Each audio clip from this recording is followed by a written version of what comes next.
Hello everyone. I hope आप सभी अच्छे होंगे और एग्ज़ाम की तैयारी बहुत ही अच्छे से कर रहे होंगे। तो एआई का हम लोग करेंगे यूनिट 4। जल्द से जल्द कोशिश करेंगे कि 20 मिनट के अंदर ही कंप्लीट कर दिया जाए।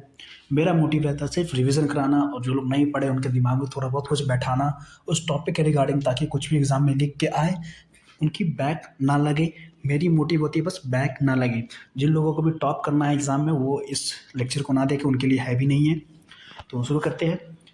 पहला टॉपिक है अनसर्टेनिटी इन एआई। तो अनसर्टेनिटी का मतलब क्या होता है? जब हम कोई काम करते हैं तो कुछ एरर्स के साथ काम करते हैं, कुछ नॉइज़ी के साथ काम करते हैं। और आर्टिफिशियल इंटेलिजेंस में अनसर्टेनिटी का मतलब होता है कि जब एआई को जब ट्रेन कराते हैं तो जब उसको डिसीजन लेना होता है कोई भी चीज़, तो हम लोग एक डेटा प्रोवाइड करते हैं। उस डेटा वो जो डेटा होता है उसमें कुछ करप्ट हो चीज़ें हो सकती है, कुछ एरर आ सकता है एंड कुछ नॉइज़ होता है उसके अंदर। उसके साथ भी उसको क्या करता है, डिसीजन लेना पड़ता है उसमें। तो उसी को अनसर्टेनिटी बोलते हैं। जैसे कि जो भी वेदर ऐप होता है क्या कहता है, 60% प्रोबेबिलिटी ऑफ रेन। लेकिन अब हम लोग एआई के अंदर अनसर्टेनिटी का यूज़ नहीं करते, हम लोग यूज़ करते हैं प्रोबेबिलिटी का। हम लोग एक अंदाज़ा देते हैं, एक एस्टिमेट देते हैं कि कोई भी चीज़ करने में कितना चांसेस है, मतलब चांस बताते हैं।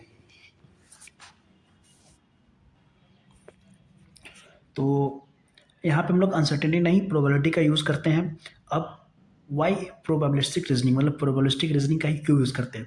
देखो, जो क्लासिकल लॉजिक होता है, मतलब जैसे कि या तो कोई चीज़ होगी या तो नहीं होगी। लेकिन जब रियल लाइफ में हम लोग बात करते हैं तो वो चीज़ जैसे मे बी, लाइकली, अनलाइकली, शायद, हो सकता है कि ऐसा होगा, मुझे नहीं लगता कि ऐसा होगा। तो ये सारी चीज़ें क्या होती है, कंडीशनल होती है एक तरीके से। हम लोग जो वैल्यू 0 और 1 के बीच में होती है हम लोग उसका यूज़ करते हैं। जैसे कि ट्रू फॉल्स होती है, या तो होगी या तो नहीं होगी। लेकिन हम लोग इसमें क्या करते हैं, जो भी ट्रू फॉल्स के बीच में जो वैल्यू लाइक करती है हम लोग रियल लाइफ में उसका भी यूज़ करते हैं। तो इसीलिए हम लोग प्रोबेबिलिटी का यूज़ करते हैं। और एआई को ट्रेन करने का मतलब होता है कि ह्यूमन जैसा ही बनाना। इसीलिए हम लोग सारी चीज़ें उसको सिखाते हैं। तो एआई, मतलब जो एआई होता है वो प्रोबेबिलिटी का यूज़ किस लिए करता है?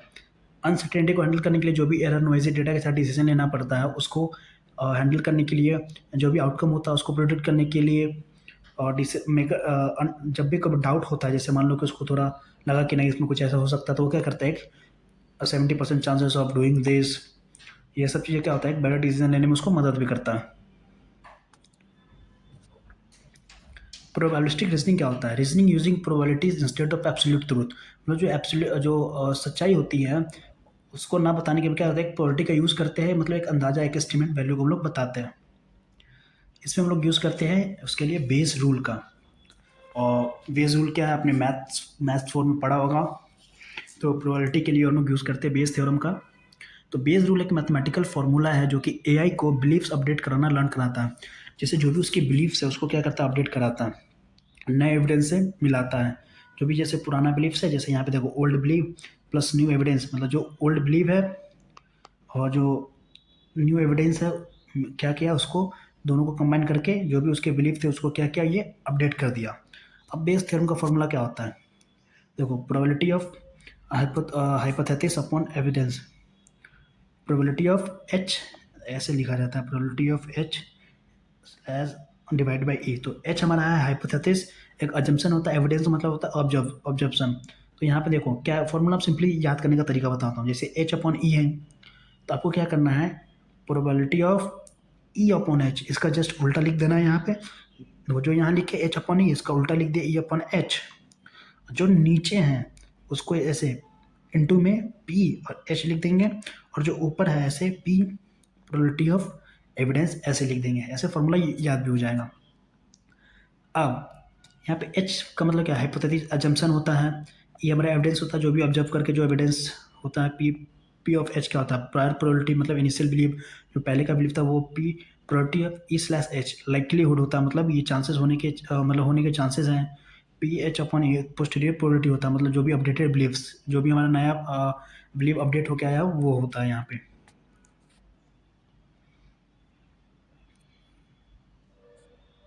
एग्जाम्पल में जैसे प्रोबेबिलिटी ऑफ डिजीज क्या है, 0.01 है।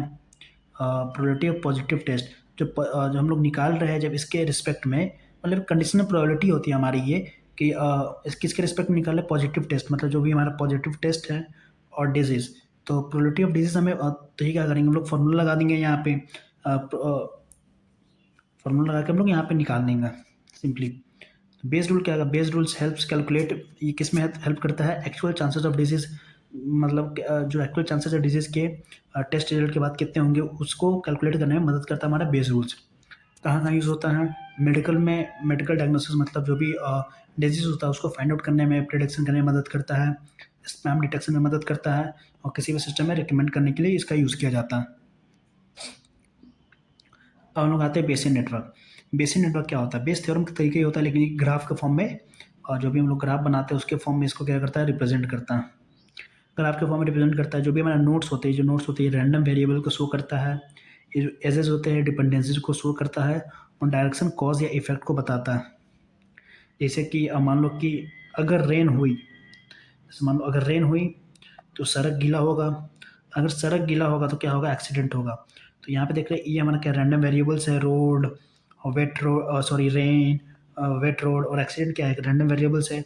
एज ए डिपेंडेंसी बता रही है कि अगर ये हुआ तो ये होगा, ये हुआ तो ये होगा। और डायरेक्शन के मतलब ये होने के बाद ये होगा, ये होने के बाद ये होगा। एक कॉज को बता रहा है, एक इफेक्ट को बता रहा है। तो बहुत अच्छा एग्जाम्पल है, आप लोग इसको अच्छे से समझा भी सकते हैं। अब यहाँ पे देख सकते हैं कि bed road depends on rain. जो भी बेड रोड है मतलब जो रोड गीले होने की जो चांसेस है किस पे डिपेंड कर रही है? रेन पे। वर्षा होगी तो सड़क गीली होगी, जब सड़क गीली होगी तो एक्सीडेंट होगा, और एक्सीडेंट किस पे डिपेंड कर रहा है? वेट रोड पे। मतलब जो हमारा रोड है वेट रोड, वो डिपेंड कर रहा है रेन पे, और जो भी एक्सीडेंट है हमारा वो डिपेंड कर रहा है वेट रोड पे। वाई बेसियन नेटवर्क, मतलब बेसियन नेटवर्क की क्यों क्यों यूज़ करते हैं हम लोग? ये क्या करता है? जो भी कॉज इफेक्ट होता है, मतलब जो भी कारण और जो भी उसकी इफेक्ट होता है उसके रिलेशनशिप को अच्छे तरीके से बताता है। जैसे रेन वाले में सीजन देखा कि रेन होगी, सड़क गीला होगा, सड़क गीला होगा तो हादसा होगा, ये कॉज इफेक्ट को बता रही है। Efficient reasoning with many variables, मतलब बहुत सारे वेरिएबल के साथ क्या करता है, और एफिशिएंट लॉजिक लगाता है और रीजनिंग करने में भी मदद करता है। कॉम्पैक्ट रिप्रेजेंटेशन ऑफ नॉलेज, मतलब छोटे और कंसाइज में क्या करता है? नॉलेज का रिप्रेजेंटेशन करता है ग्राफिकल फॉर्म में। कहाँ कहाँ यूज़ होता है? एक्सपर्ट सिस्टम में यूज़ होता है, फॉल्ट डायग्नोसिस में यूज़ होता है, और डिसीजन सपोर्ट सिस्टम में भी इसका यूज़ किया जाता है। अब आते हैं हम लोग एक टॉपिक पे, और प्रीवियस ईयर में आ चुका है ये, फजी लॉजिक हमारा इंपॉर्टेंट भी है। फजी क्वेश्चन आया था कि fuzzy logic and handling impression imprecision. तो फजी फजी लॉजिक क्या होता है? फजी लॉजिक एक तरीके का एक लॉजिक सिस्टम ही होता है जो डिग्री ऑफ ट्रूथ को अलाउ करता है। लाइक डिग्री ऑफ ट्रूथ को अलाउ करता है कि वेयर ट्रूथ वैल्यू, जहाँ की हमको पता है कि जब जीरो होता है तो वैल्यू ट्रूथ होती है, और मतलब जो ट्रूथ वैल्यू होती है वो 0 और 1 के बीच में ही लाई करती है हमारी। जैसे एग्जांपल में हम लोग यहाँ पे देखते हैं, जब टेम्परेचर हमारा 30 डिग्री सेल्सियस है, तो हॉट इतने पे होगा, वार्म इतने पे होगा, कोल्ड इतने पे होगा। ये पहले बताते हैं कि टेम्परेचर कितना ज़्यादा हॉट या वार्म होगी, मतलब ये जो वैल्यूज़ है बताते हैं कि जो टेम्परेचर है ये कितना ज़्यादा हॉट होगा या वार्म होगा या कोल्ड होगा। अब क्लासिकल लॉजिक, जैसे क्लासिकल लॉजिक में या तो ट्रू होगा या तो फॉल्स होगा। फजी लॉजिक में या तो पार्शियल ट्रूथ, मतलब 0 से 1 के बीच में ही ये काम करता है हमारा। जैसे कि हम पहले भी देख चुके हैं इस वाले टॉपिक में, हम लोग यहाँ पे बात कर रहे थे यहीं पे कि प्रोबेबिलिस्टिक रीजनिंग का यूज़ करते हैं रियल लाइफ में। जो वैल्यू होती है शायद, हो सकता है, इन सब चीज़ों का, उसी को हम लोग फजी लॉजिक भी बोलते हैं। तो क्लासिकल लॉजिक सिर्फ एग्जैक्ट डिसीजन लेता है, मतलब जो क्लासिकल लॉजिक है वो क्या करता है? या तो चीज़ें होंगी ट्रू या तो नहीं होंगी फॉल्स।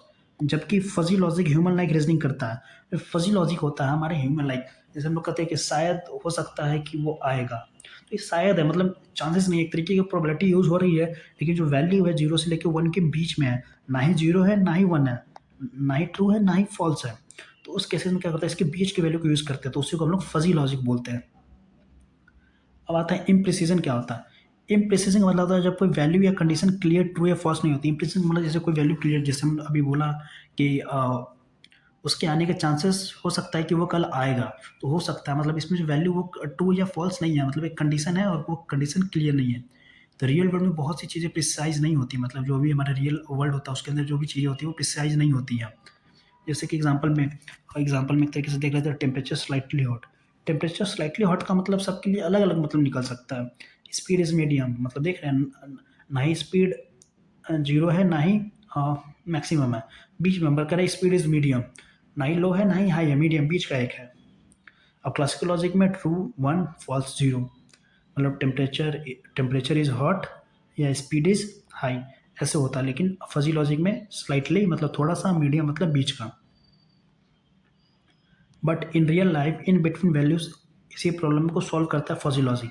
लेकिन रियल लाइफ में क्या होता है, जैसे क्लासिकल लॉजिक में तो 0 1 होता है, लेकिन रियल लाइफ में हम लोग इस 0 से लेकर 1 के बीच की जो वैल्यू होती है हम लोग यूज़ करते हैं, may be, slightly, medium, normal, इन सब चीज़ों का हम लोग यूज़ करते हैं। इसी प्रॉब्लम को हमारा जो फजी लॉजिक होता है उसको सॉल्व करता है। अब सवाल आता है कि इम्प्रिसिजन को फजी लॉजिक से हम लोग कैसे हैंडल करते हैं। फजी लॉजिक क्या करता है, जो भी हमारा इनकम्प्लीट डेटा होता है उसको हैंडल करने में मदद करता है। जैसे हमारे पास इनकम, जैसे मान लो कि कोई एक्स पर्सन है, हमको नहीं पता है कि ये कल आएगा कि नहीं आएगा, तो हमारे पास ये इनकम्प्लीट डेटा है, तो हम लोग फजी लॉजिक में हम लोग इसका इस्तेमाल करेंगे। हो सकता है कि एक्स कल आएगा, may be the chances is that x will be come tomorrow. तो ये क्या हो गया, इसको जो भी वर्ड हमने बोला उसको कंप्लीट करने में मदद किया, मतलब इनकम्प्लीट डेटा को हैंडल करता है। वेग टर्म, वेग का मतलब होता है जो कन्फ्यूजिंग टर्म है उसको क्या करता है, जैसे कि लो, मीडियम, हाई को प्रोसेस करता है, उन सब चीज़ों को प्रोसेस करता है ताकि समझने में दिक्कत ना हो। फिर क्या करता है, allow humans like decision processing, मतलब जैसे ह्यूमन डिसीजन लेता है वैसे ही मशीन को सिखाया जाता है कि वो डिसीजन ले सके। अब हम लोग आते हैं न्यूरल नेटवर्क्स पे। ये भी एक बहुत ज़्यादा इंपॉर्टेंट टॉपिक। न्यूरल नेटवर्क्स होते क्या, न्यूरल नेटवर्क्स ये एक तरीके का कंप्यूटेशनल मॉडल है हमारा, जो कि क्या करता है, ह्यूमन ब्रेन से इंस्पायर्ड है। कंप्यूटेशनल मॉडल है, ह्यूमन ब्रेन से इंस्पायर्ड है। जैसे ब्रेन में न्यूरॉन्स होते हैं, जैसे हमारे ब्रेन में न्यूरॉन्स होते हैं, वैसे न्यूरल नेटवर्क में क्या होता है, आर्टिफिशियल न्यूरॉन्स होता है। ह्यूमन ब्रेन में क्या होता है, न्यूरॉन्स होते हैं, ह्यूमन ब्रेन में न्यूरॉन्स होते हैं, और इसमें क्या होता है, हमारा आर्टिफिशियल न्यूरॉन होता है, जो कि कंबाइन होकर लर्न करते हैं, डिसीजन मेकिंग में मेकिंग करते हैं। मतलब जब बहुत सारे आर्टिफिशियल हमारे, जैसे हमारे ब्रेन में बहुत सारे न्यूरॉन्स होते हैं जो कंबाइन होकर हमें एक फुल्ली फंक्शनल एक इंसान बनाता है, जो कि हम अपना डिसीजन ले सकते हैं, सोच सकते हैं, समझ सकते हैं, हर चीज़ प्रोसेसिंग कर सकते हैं। वैसे ही आर्टिफिशियल न्यूरॉन्स और आर्टिफिशियल इंटेलिजेंस के अंदर क्या होता है, न्यूरल नेटवर्क के अंदर कंबाइन होकर डिसीजन लेने में मदद करता है, और उस चीज़ किसी चीज़ को लर्न करने में मदद भी करता है। हम लोग देखते हैं इसका थोड़ा सा एक डायग्राम में छोटा सा। नो, इन सिंपल वर्ड क्या करता है, डाटा से लर्न किया, पैटर्न को अंडरस्टैंड किया और आउटपुट प्रोवाइड किया। हमारे पास ये इनपुट है, जहाँ पे डेटा दिए। हिडन में क्या करता है, पैटर्न को समझता है, और हिडन लेयर जरूरी नहीं कि एक ही हो, मल्टीपल हिडन लेयर हो सकते हैं, और हमें आउटपुट भी मिल जाता है यहाँ पे। तो हम लोग यहाँ पे देखते हैं, there are 3 main layers. Neural network में 3 मेन लेयर्स होते हैं। पहला हमारा input layer, input layer receive का डेटा है, जैसे कि इमेज, टेम्परेचर, डेटा को रिसीव करता है यहाँ पे। फिर हमारा हिडन लेयर, एक्चुअल लर्निंग अगर, मतलब जो एक्चुअल लर्निंग होती है, मतलब यहाँ पे मशीन को सिखाया जाता है, वो यहाँ हिडन लेयर के पास होती है। जो भी वेट एंड बायस होता है उसका यूज़ करता है, ये वेट एंड बायस का यूज़ करता है। एक और मल्टीपल हिडन लेयर्स भी यहाँ हो सकती हैं। आउटपुट में गिव द फाइनल रिजल्ट, जैसे कि yes, no, spam, not spam, ऐसे। अब हम लोग आते हैं परसेप्ट्रॉन पे। परसेप्ट्रॉन क्या है, simplest model of neural network. मतलब न्यूरल नेटवर्क एक बहुत बड़ा कंप्यूटेशनल मॉडल है, तो उसका जो एक सिंगल यूनिट मॉडल होता है वो हमारा होता है परसेप्ट्रॉन। एक सिंगल आर्टिफिशियल न्यूरॉन होता है, मतलब एक सिंगल न्यूरॉन होता है। और न्यूरल नेटवर्क ये आता है कॉम्बिनेशन ऑफ न्यूरल नेटवर्क्स होते हैं। तो इसमें हमारा क्या है कि जैसे it is a single artificial neurons which is mainly used for binary classification. ये एक हमारा सिंगल आर्टिफिशियल न्यूरॉन होता है, जो कि मेनली किसके लिए यूज़ होता है, बाइनरी क्लासिफिकेशन के लिए हम लोग किसका यूज़ करते हैं। सिंपल वर्ड में समझे कि परसेप्ट्रॉन डिसाइड करता है यस और नो, जीरो और वन, मतलब यही डिसाइड करता है जीरो और वन, या और यस और नो। अब इसका जो डायग्राम देखते हैं, तो ये हमारा इनपुट है x0, x1, x2, ये हमारा वेट हो गया W0, W1, W3, ये W2, सॉरी, कुछ भी लिख सकते हैं हम। और ये हमारा सिग्मा फंक्शन, जहाँ पे हमारा नेटवर्क इनपुट फंक्शन हमारा ये है। फिर हम लोग यहाँ पे आते हैं, यहाँ पे हम लोग कोई भी एक्टिवेशन फंक्शन यूज़ कर सकते हैं। ये हमारा एक्टिवेशन फंक्शन होता है, हमारा यहाँ पे आउटपुट मिलता है। लेकिन जो परसेप्ट्रॉन में हम लोग यूज़ करते हैं, हम लोग एक्टिवेशन फंक्शन हम लोग यूज़ करते हैं स्टेप फंक्शन का। बहुत सारे एक्टिवेशन फंक्शन होते हैं, जैसे सिग्मॉइड हो जाता है, तो हम लोग यहाँ पे यूज़ करते हैं स्टेप फंक्शन का। तो चलते हैं कंपोनेंट के बारे में देखते हैं। डायग्राम बहुत सिंपल है, आप ऐसे बना देना। ये हमारा इस जगह इनपुट, फिर हमारा W0, W1, W2 ऐसे करके हमारा वेट हो गया। उसके बाद यहाँ पे एक सिग्मा फंक्शन हो जाता है, और यहाँ पे हम लोग एक्टिवेशन फंक्शन, जरूरी नहीं है कि सिंपल याद रखें, एक्टिवेशन फंक्शन भी लिख के और यहाँ पे आउटपुट ऐसे बना के डायग्राम शो कर देना। कंपोनेंट देखते हैं। Input x0, x1, input means data which we provide to the network, network को जो हम लोग डेटा देते हैं। Weight W0, W1, weight tells which input is how much important, मतलब वेट बताता है कि कौन सा इनपुट कितना इंपॉर्टेंट है। वेटेड सम, जो सिग्मा हम लोग यूज करते हैं। परसेप्ट्रॉन हर इनपुट एंड उनके वेट को मल्टीप्लाई एंड ऐड करता है। परसेप्ट्रॉन क्या करता है, जो भी उसके इनपुट हैं, जैसे एक्स है उसके, और एक्स क्या है, जैसे मान लो कि जैसे x0 का जो वेट है W0, तो इसको मल्टीप्लाई करेगा, प्लस करेगा फिर किससे, x1 और इंटू W1, ऐसे मल्टीप्लाई और ऐड करता है ये। अब बायस क्या होता है? बायस एक कांस्टेंट वैल्यू होती है जो परसेप्ट्रॉन को फ्लेक्सिबिलिटी देता है। कांस्टेंट वैल्यू होती है जो परसेप्ट्रॉन को क्या प्रोवाइड कराता है? फ्लेक्सिबिलिटी। एक्टिवेशन फंक्शन एक्टिवेटर जो एक्टिवेशन फंक्शन होता है वो डिसाइड करता है कि न्यूरॉन फायर करेगा या नहीं, मतलब न्यूरॉन्स है वो अच्छे से काम करेगा या नहीं करेगा। इसमें हम लोग स्टेप फंक्शन यूज़ होती है। जैसे स्टेप फंक्शन में क्या होता है कि आउटपुट 1 आएगा अगर जो भी हमारा इनपुट है किससे है, वो इनपुट जो हमारा ग्रेटर और इक्वल टू 0 के बराबर है तो आउटपुट 1 आएगा। अगर नेट इनपुट हमारा 0 से छोटा है तो हमारा आउटपुट 0 आएगा। अगर 0 से छोटा है, जैसे 0 अगर बड़ा है इनपुट से, जैसे इनपुट से 0 बड़ा है तो आउटपुट 0 आएगा।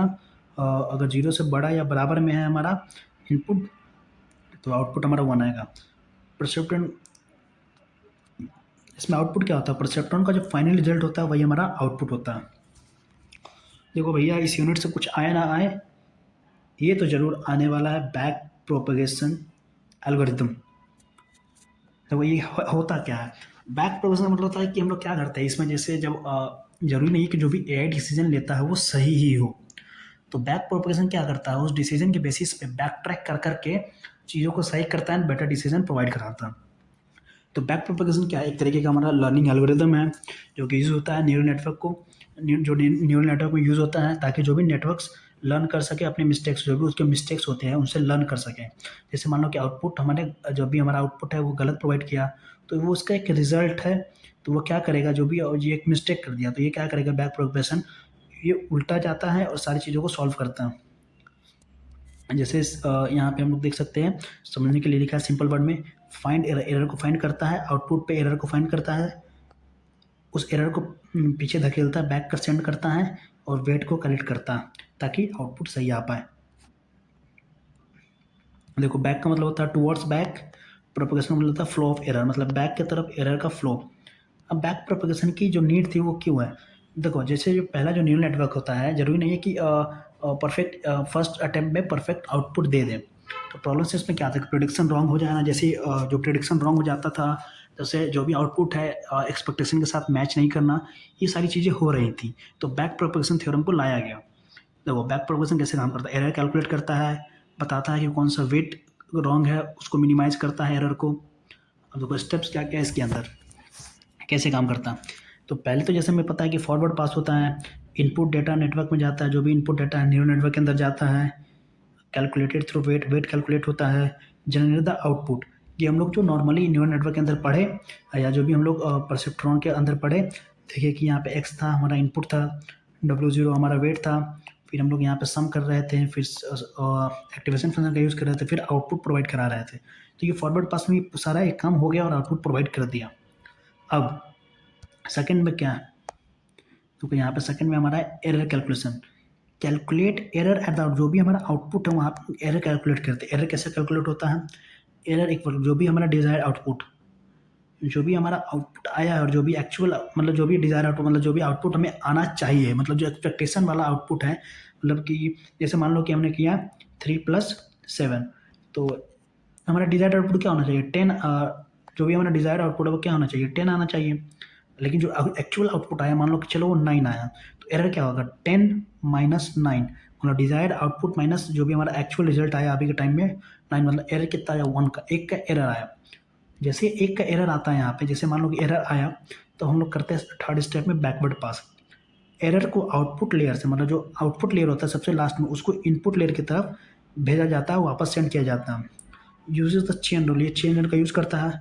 फिर calculate the contribution of every weight, तो जितने भी वेट होते हैं उस नेटवर्क के अंदर, उस सभी को कैलकुलेट किया जाता है फिर से। उसके बाद क्या करता है, जो भी उसके बाद क्या करते हैं हम लोग, वेट को अपडेट करते हैं। अपडेट वेट ग्रेडियंट डिसेंट का यूज़ करके हम लोग वेट का अपडेशन करते हैं। जैसे जो weight of new equal to क्या हो जाएगा?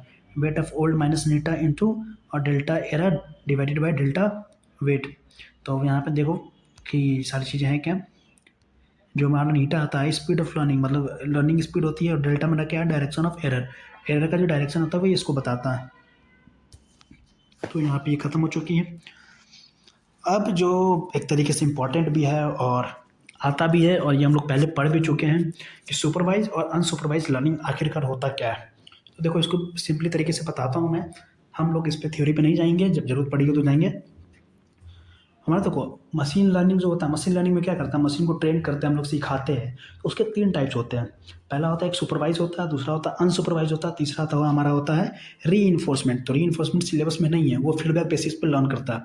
सुपरवाइज में क्या होता है, हम लोग मशीन को कैसे ट्रेन करते हैं, हम लोग जब उसको डेटा देते हैं तो इनपुट डेटा भी देते हैं और आउटपुट भी देते हैं कि ये इनपुट रहेगा तो आउटपुट ही आएगा। मतलब पहले से सुपरवाइज में इनपुट भी पता होता है और आउटपुट भी पता होता है। हम लोग पढ़ते हैं यहाँ पे। सुपरवाइज लर्निंग में मशीन को लेबल डेटा दिया जाता है। मतलब लेबल का मतलब होता है कि इनपुट के साथ साथ आउटपुट भी प्रोवाइड करते हैं हम लोग। यहाँ पे लिखा हुआ है कि हर इनपुट के साथ करेक्ट आउटपुट पहले से पता होता है। यहाँ पे क्या लिखा, machine knows what will be the output. मतलब इसमें मशीन को पता होता है कि आउटपुट क्या होगा। इन सिंपल वर्ड, पहले से आंसर बता दिया जाता है। जैसे इसमें पहले से ही आंसर बता दिया जाता है, मशीन उन्हीं से लर्न करती रहती है। जैसे कि एग्जांपल में इसका यूज़ होता है स्पैम डिटेक्शन में, इनपुट ईमेल टेक्स्ट। मशीन में पहले ही बता दिया जाता है कि ये स्पैम है और ये स्पैम नहीं है। वो पैटर्न्स लर्न करके फ्यूचर ईमेल्स क्लासीफाई करता है। उसके बाद जब भी पैटर्न्स को लर्न करता है और फ्यूचर में जो भी ईमेल्स आते हैं उसको क्लासीफाई करता है। वर्किंग क्या देखते हैं हम लोग सुपरवाइज की। डेटा सेट को कलेक्ट करता है, लेवल्स डेटा के साथ ही होते हैं, मतलब आउटपुट। मॉडल ट्रेंड होता है, एरर कैलकुलेट करता है, मॉडल को इम्प्रूव करता है, प्रिडिक्शन ऑन न्यू डेटा, मतलब न्यू डेटा पे प्रिडिक्शन करता है on the basis of previous pattern.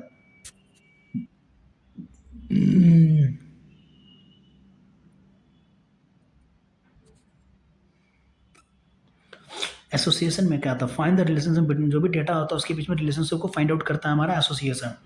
जैसे आपने अपरोडी एल्गोरिथम पढ़ा होगा तो उसमें बताता है कि कौन सा एक्स आइटम खरीदेंगे जिसके साथ वाई आइटम हमें मतलब ज़्यादा बिकेगा, उसका यूज़ करते हैं। जैसे मिल्क ब्रेड रूल, जैसे अगर मिल्क बिकेगा तो ब्रेड ज़्यादा बिकेगा, ब्रेड ज़्यादा बिकेगा तो मिल्क ज़्यादा बिकेगा। ये एक रूल होता है, मतलब एक रिलेशनशिप बताता है डेटा के बीच में कि इसके साथ कौन सा डेटा ज़्यादा यूज़ होगा। तो उसके लिए अनसुपरवाइज लर्निंग का यूज़ किया जाता है। तो यहाँ पे हमारा हो जाता है यूनिट 4 कंप्लीट। जल्दी अब यूनिट 3 रह गया और यूनिट 5 रह गया, उसको भी कंप्लीट कर देंगे, जल्दी से अपलोड कर दिया जाएगा। मिलते हैं फिर नेक्स्ट वीडियो में। जिनको भी नोट्स चाहिए वो AKTrankers.in पे जाएं और नोट्स पाए।